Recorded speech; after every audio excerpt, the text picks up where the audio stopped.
Simone Inzaghi akui Marcus Thuram tak bisa berlatih normal akibat cedera. Pelatih Inter Milan, Simone Inzaghi, mengakui bahwa penurunan performa Marcus Thuram dalam beberapa pekan terakhir disebabkan oleh cedera pergelangan kaki yang masih mengganggunya. Demi membantu tim, penyerang asal Prancis itu bahkan harus bermain dengan bantuan obat penghilang rasa sakit dan suntikan. Pemain berusia 27 tahun itu mengalami cedera pergelangan kaki saat Inter menghadapi Fiorentina pada 10 Februari. Ia terpaksa keluar lapangan lebih awal setelah tertatih-tatih selama beberapa menit. Setelah itu, Inter berusaha memulihkannya secepat mungkin agar bisa tampil dalam laga krusial melawan Juventus, tetapi dampak dari pemulihan yang terburu-buru tampak dalam performanya pada pekan-pekan berikutnya. Sejak awal tahun, produktivitas gol Marcus Thuram menurun drastis, dengan hanya mencetak 2 gol dalam 13 penampilan di semua kompetisi pada tahun 2025. Salah satu gol tersebut tercipta saat melawan Feyenoord di Liga Champions minggu lalu. Namun, meskipun mencetak gol, Thuram tampak tidak nyaman saat berlari, menandakan bahwa cedera pergelangan kakinya belum sepenuhnya pulih. Simone Inzaghi mengungkapkan dalam konferensi pers bahwa kondisi Thuram masih jauh dari ideal. Thuram, tidak ada gunanya menyembunyikannya, sedang berjuang melawan suatu masalah selama sebulan ini, yang menyebabkannya kesulitan, ujar Inzaghi. Dia tidak bisa berlatih seperti biasa dan hanya bermain dengan obat penghilang rasa sakit dan suntikan. Saya ingin dia bisa melakukan lebih banyak pekerjaan fisik, yang berarti dia benar-benar bugar. Namun selama sebulan terakhir, dia belum bisa melakukannya karena masalah yang sedang dihadapinya, lanjutnya.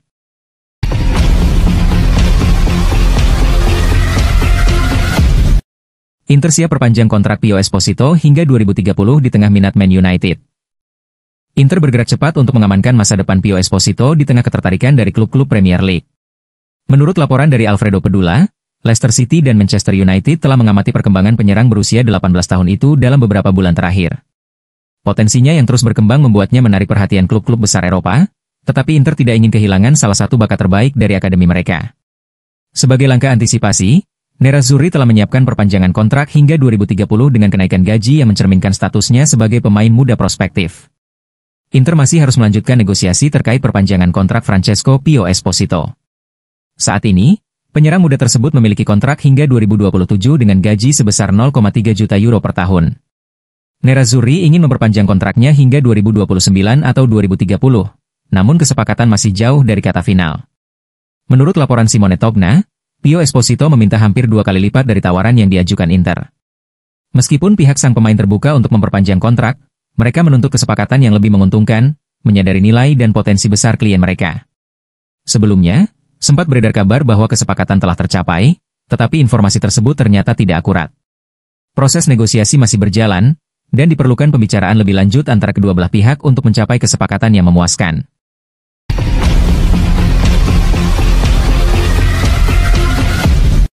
Komunitas penggemar Juventus kembali ganggu aktivitas Inter, kali ini berkaitan dengan stadion.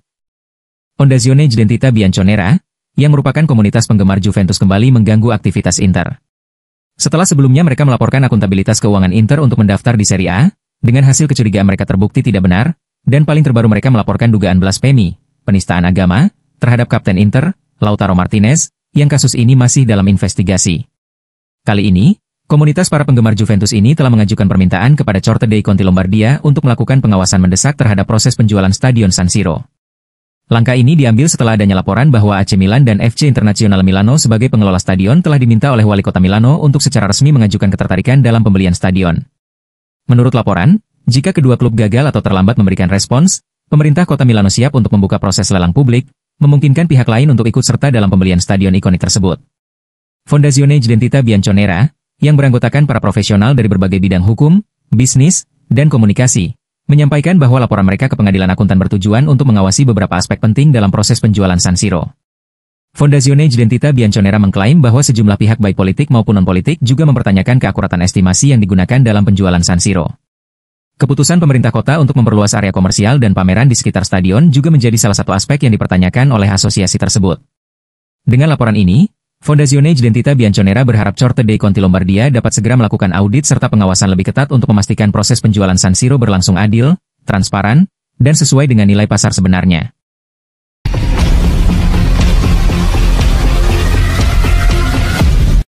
Chelsea kian serius kejar Denzel Dumfries dari Inter Milan.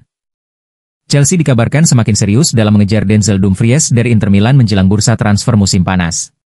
Bek kanan asal Belanda itu telah lama dikaitkan dengan kepindahan ke Premier League, dan kini peluangnya untuk meninggalkan San Siro semakin besar.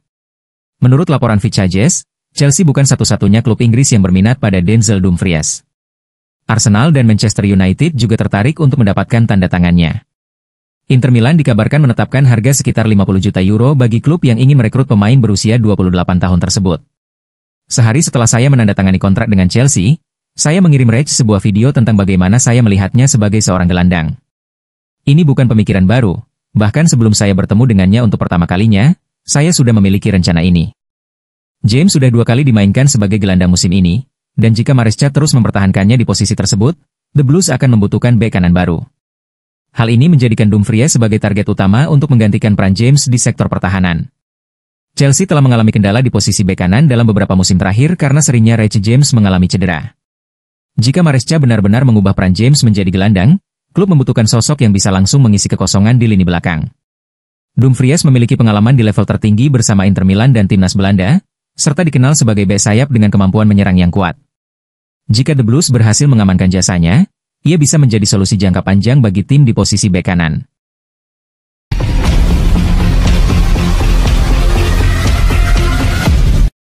Awas Inter, Milan mau bajak Jan Bisek di musim panas.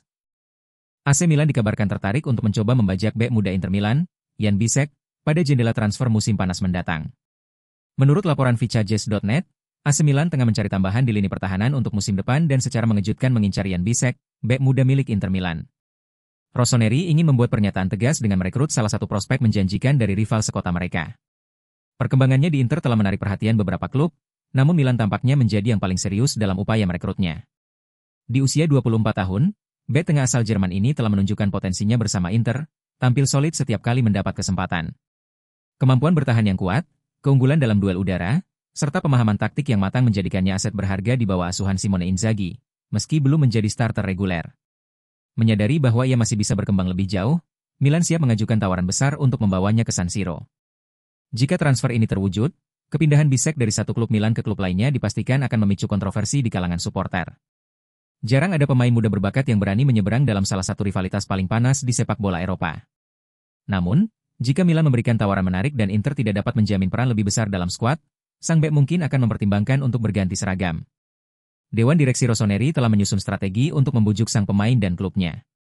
Namun, semuanya akan bergantung pada sikap Inter, yang kemungkinan besar enggan memperkuat rival sekotanya. Nama Bisek semakin sering disebut di bursa transfer, dan masa depannya kini tampak lebih terbuka dari sebelumnya.